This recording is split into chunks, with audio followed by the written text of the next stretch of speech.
Evo, folk, živijo, danes imam za vas en zelo zanimiv video. Gre se z mano na balkon, da ga bomo skupaj posneli. Ajde, gremo, akcija.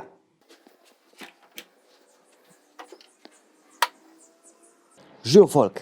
Evo, na današnjo temo se mi ni bilo treba dolgo pripravljati, zaradi tega, ker vpliva na nas. In to je epidemija in vpliv na naš govor. Tukaj seveda mislim predvsem na maske, ki jih moramo nositi.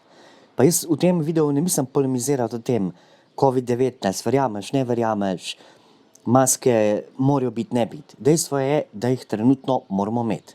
In to pač negativno vpliva na nas. Prvo že zaradi tega, zaradi kontrole govora.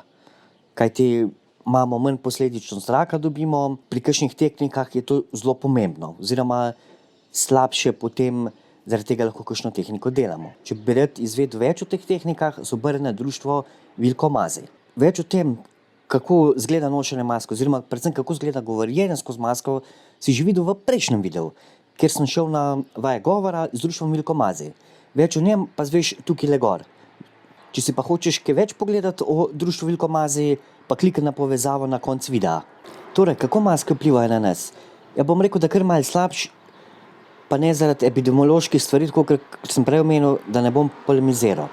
Evo, en intermezzo, oprostite malo zaradi zvoka v zadaj, kaj za nalaž danes, ko snemam, je šlo že 100 avtov mimo. Če ne, greh po moje 5 avtov mimo v eni uri. V času, ko moramo mi nositi maske, se nas ne sliši tako dobro, kot ostalih ljudi. Se kar poslušajte druge, ki govorijo vam, jih tudi ne slišite dobro. In problem nastane predvsem, ko mi gremo v trgovino, ko moramo kaj kupiti, oziroma predvsem, ko moramo mi koga kaj vprašati v trgovini. In takrat nastane problem, ker če mi že mogoče prvič lahko povemo besedo čisto normalno, pa nas drug ne sliši, vpraša, prosim, ali pa želite, moramo mi še enkrat to besedo ponoviti. In takrat je pač problem, ker moramo mi še enkrat to besedo ponoviti, ponavadi zajeclamo.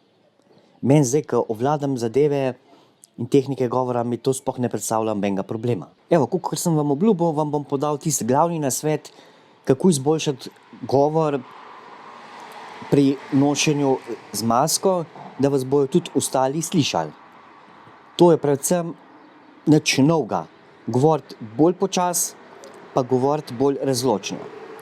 Tako vas bojo drugi bolj slišali, bolj razumeli in s tem se bo seveda ful zmanjšala možnost, da boste mogli še enkrat ponoviti besedo. Evo, če vam je ta video všeč, ga lajkite, delite ga med ostale.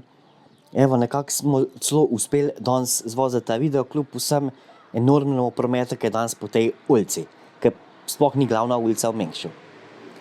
Imejte se, uživajte v lepi soboti, sonček je, pejte na sprehod.